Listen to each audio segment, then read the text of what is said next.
Save Aravalli కొన్ని రోజులుగా ఈ నినాదం ఉత్తర భారతంలో హోరెత్తుతోంది.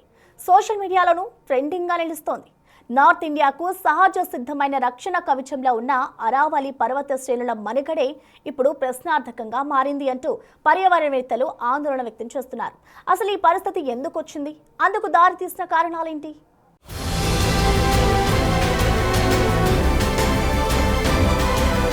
ఈ ఆందోళనలకు ప్రధాన కారణం కేంద్రమిచ్చిన అఫిడవిట్, అనంతరం సుప్రీంకోర్టు ఇచ్చిన తీర్పు అన్నది ఇక్కడి వాళ్లు చెప్పే మాట.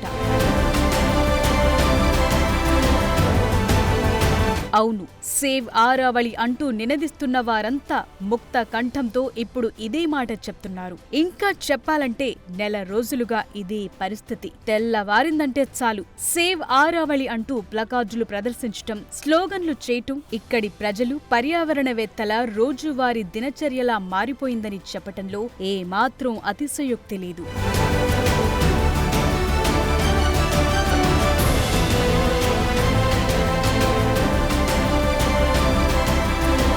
అసలు ఇందుకు కారణమైన పరిస్థితులను ఓసారి గమనిస్తే ప్రపంచంలోనే అత్యంత పురాతనమైన అరావలి పర్వతాలు, కొండల శ్రేణి రక్షణకు సంబంధించి సుప్రీంకోర్టు నవంబర్ 20న కీలక తీర్పునిచ్చింది.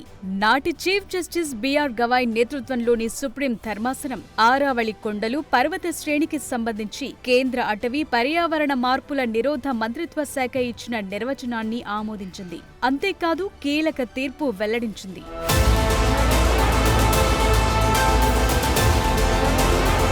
కేంద్రం ప్రతిపాదనలు, వాటి ప్రకారం సుప్రీంకోర్టు ఇచ్చిన తీర్పు ఆధారంగా చూస్తే అరావలి పర్వతాలు విస్తరించిన జిల్లాల్లోని ప్రాంతాల్లో 100 మీటర్లు లేదా అంతకంటే ఎక్కువ ఎత్తైన కొండలను మాత్రమే అరావలి కొండలుగా పరిగణిస్తారు. అలాంటి కొండలు 2 లేదంటే 3 అంతకంటే ఎక్కువ ఒకదానికొకటి 500 మీటర్ల దూరంలోపు ఉంటే మాత్రమే వాటిని అరావలి పర్వత శ్రేణిగా గుర్తిస్తారు.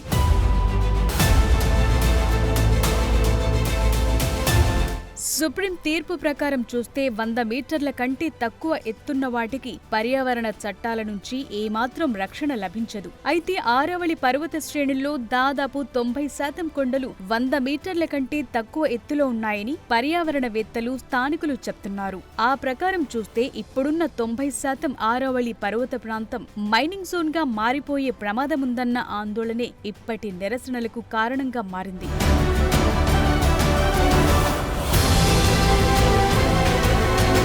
కేవలం పర్యావరణవేత్తలు, ప్రజలే కాదు, రాజకీయంగానూ అరావలి అంశం పెద్ద వివాదంగా మారింది. పొలిటికల్ గా తీవ్ర దుమారం రేపుతోంది. కాంగ్రెస్ అగ్రనేత సోనియా గాంధీ, రాజస్థాన్ మాజీ సీఎం అశోక్ గెహ్లాట్, యూపీ మాజీ సీఎం అఖిలేష్ యాదవ్ సహా మరికొందరు బీజేపీ నేతృత్వంలోని ఎన్డీఏ సర్కారుపై విమర్శలు గుప్పిస్తున్నారు. నరేంద్ర మోదీ ప్రభుత్వం కార్పొరేట్లకు కొమ్ముగాసేందుకు, వారి ప్రయోజనాలను కాపాడేందుకే పర్యావరణాన్ని బలిపెడుతోందని ఆరోపిస్తున్నారు.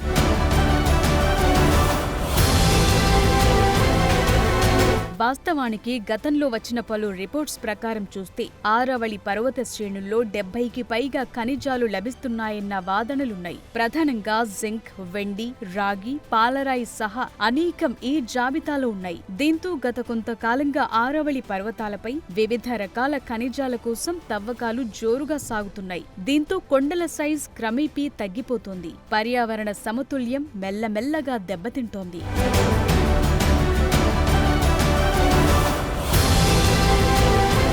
సరిగ్గా ఇలాంటి పరిస్థితుల్లో వచ్చిన సుప్రీంకోర్టు తీర్పు అరావలి పర్వతాల మనుగడకు పెను ప్రమాదమంటున్నారు స్థానిక ప్రజలు, పర్యావరణవేత్తలు. అయితే రోజురోజుకు పెరుగుతోన్న నిరసనలపై కేంద్రం వాదన మరోలా ఉంది. అరావలి పర్వతాలపై ప్రజలు, పర్యావరణవేత్తలు, రాజకీయ నేతలు చేస్తున్న ఆరోపణలను కేంద్ర మంత్రి భూపేంద్ర యాదవ్ కొట్టిపారేశారు. అక్రమ మైనింగ్ ను అరికట్టేందుకే కొండకు సంబంధించిన నిర్వచనంపై స్పష్టత తెచ్చామన్నారు. సుప్రీం తీర్పు కారణంగా పర్యావరణ ఎలాంటి ముప్పు లేదంటున్నారు కేంద్ర మంత్రి భూపేంద్ర యాదవ్. अरावली में माइनिंग के स्ट्रिक्ट नियम होने चाहिए, इसके हम भी पूरी तरीके से समर्थन करते हैं. सुप्रीम कोर्ट ने चारों राज्यों को कहा कि अरावली की सेम डेफिनेशन होनी चाहिए. कुछ यूट्यूब चैनल ने और कुछ लोगों ने एक कंफ्यूजन खड़ा कर दिया कि 100 मीटर का अर्थ होगा टॉप के 100 मीटर. जो पर्वत का बेस स्ट्रक्चर है, अगर वो जमीन के अंदर भी 20 मीटर है, वहां से लेके 100 मीटर तक प्रोटेक्शन है. तो जो 100 मीटर का प्रोटेक्शन है, जो लोगों ने कंफ्यूजन करा है कि मतलब ऊपर का 100 मीटर है, नीचे खुदाई कर सकेंगे, वो नहीं है। मैं आपको फिर क्लियर कर रहा हूँ। 100 मीटर का अर्थ है टॉप 100 मीटर से बॉटम के अंदर तक जो उसका पूरा फैलाव है। पहाड़ी तो ऐसे होती है, तो उसका बॉटम तो बड़ा होता है, जहां तक उसका बॉटम जाएगा वहां से लेके 100 मीटर तक प्रोटेक्शन है। और अगर एक पहाड़ी और दूसरी पहाड़ी के बीच में 500 मीटर का ही गैप है, तो वो जमीन भी अरावली रेंज मानी जाएगी। मेरा ये स्टेटमेंट लिख लीजिए, टोटल अरावली का एरिया 1,47,000 स्क्वायर किलोमीटर है। इसके बाद केवल अभी की जो मेरे पास 39 डिस्ट्रिक्ट है, केवल 217 किलोमीटर मतलब 2% में ही మైనింగ్ हो सकती है। అయితే కేంద్రం ఎలాంటి వివరణ ఇచ్చినా ప్రజలు పర్యావరణవేత్తలు మాత్రం నిరసనలపై సస్యమిరా అంటున్నారు. వెనక్కు తగ్గేది లేదని తేల్చి చెప్తున్నారు.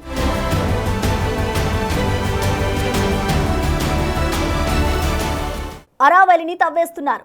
సేవ్ అరావలి అంటూ 3 రాష్ట్రాల్లో నిరసనలు కొనసాగుతున్నాయి. సరే, అసలు ఈ పర్వతాలు ఎందుకంత ఇంపార్టెంట్? అరావలి పర్వత శ్రేణి లేకపోతే ఉత్తర భారతంలో ఏం జరుగుతుంది? సేవ్ అరావలి నినాదాలు హోరెత్తుతున్న వేళ అందరిలోనూ ఇవే ప్రశ్నలు.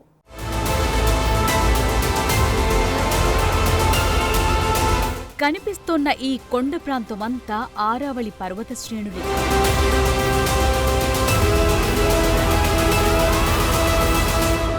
ప్రపంచంలోని అత్యంత పురాతన పర్వత శ్రేణి ఆరావళి. ఇవి దాదాపుగా 2.5 బిలియన్ సంవత్సరాలు అంటే 250 కోట్ల ఏళ్లకు పూర్వం నాటివిగా చెప్తారు పురాతత్వ శాస్త్రవేత్తలు. ప్రోటెరోజాయిక్ యుగం కాలంలో ఇవి ఏర్పడినట్లుగా పరిశోధకులు తేల్చారు.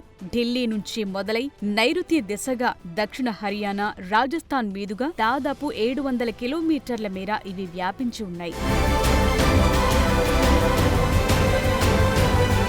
అత్యంత పురాతనమైన ఈ పర్వత పంక్తుల్లో అనేక నదులు, వృక్షజాతులు, వన్యప్రాణులు కనిపిస్తాయి. ఈ పర్వత శ్రేణుల వెంబడి జీవ వైవిధ్యమున్న పార్కులు, రణతంబోర్ లాంటి అభయారణ్యాలున్నాయి.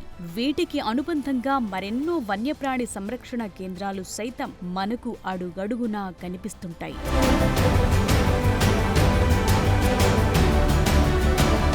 ఆరావళిలో ఉండే తక్కువ ఎత్తైన పర్వతాలు పక్కనే ఉన్న థార్ ఎడారి నుంచి వచ్చే ఇసుక ధూళిని సమర్థంగా అడ్డుకోవటంలో సహజ కవచంలా పనిచేస్తాయి. ఇవే లేకుండా ఉంటే ఢిల్లీ, హర్యానా, పంజాబ్ వంటి ప్రాంతాలపై ఇసుక తుఫానులు తమ ప్రతాపం చూపించి ఉండేవన్న వాదన స్థానికులు, పర్యావరణవేత్తల నుంచి బలంగా వినిపిస్తోంది. అదే జరిగితే ఉత్తర భారతంలోని కీలక రాష్ట్రాల్లో తీవ్ర నీటి ఎద్దడి ఎదుర్కోవాల్సిన పరిస్థితి తలెత్తుతుంది. ఇంకా చెప్పాలంటే అసలు ఆరావళి పర్వతాలంటే కేవలం రాళ్లు, చెట్లు, చేమలు మాత్రమే కాదు, అంతకు మించి అన్నది ఇక్కడి ప్రజల అభిప్రాయం. ఇవి ఉత్తర భారతానికి పెట్టని కోటలా ఉంటాయి. వీటి వల్లే ఢిల్లీ, హర్యానా, పంజాబ్ వంటి ప్రాంతాల్లో వర్షాలు కురవటంతో పాటు భూగర్భ జలాలు పెరిగేందుకు కారణమవుతున్నాయని చెప్తున్నారు. కేవలం ఇదే కాదు, అసలు కాంక్రీట్ జంగిల్లా మారిన ఢిల్లీ సహా సమీప ప్రాంతాల ప్రజలు కొంతలో కొంతైనా గాలి పీల్చుకుంటున్నారంటే అందుకు ఆరావళి పర్వతాలే కారణమన్న అభిప్రాయం బలంగా వ్యక్తమవుతోంది. ఇంత కీలకమైనవి కాబట్టే వీటి విషయంలో స్థానికులు, పర్యావరణవేత్తలు ఇంతగా ఆందోళన చెందుతున్నారు. అయితే కేంద్రం మాత్రం ఆరావళిపై అనవసర రాద్ధాంతం చేస్తున్నారని ఆక్షేపిస్తోంది. ఈ పర్వత శ్రేణిని కాపాడేందుకు అవసరమైన చర్యలు చేపట్టామని చెప్తోంది. ఇప్పటికీ ప్రపంచ పర్యావరణ దినోత్సవం సందర్భంగా ప్రధాని నరేంద్ర మోదీ ఆరావళి గ్రీన్వాల్ ప్రాజెక్టును ప్రారంభించడాన్ని ప్రస్తావించారు. ఢిల్లీ నుంచి గుజరాత్ వరకు అడవులను పెంచడమే లక్ష్యంగా ఈ పునరుజ్జీవన ప్రాజెక్టు లక్ష్యంగా చెప్తున్నారు.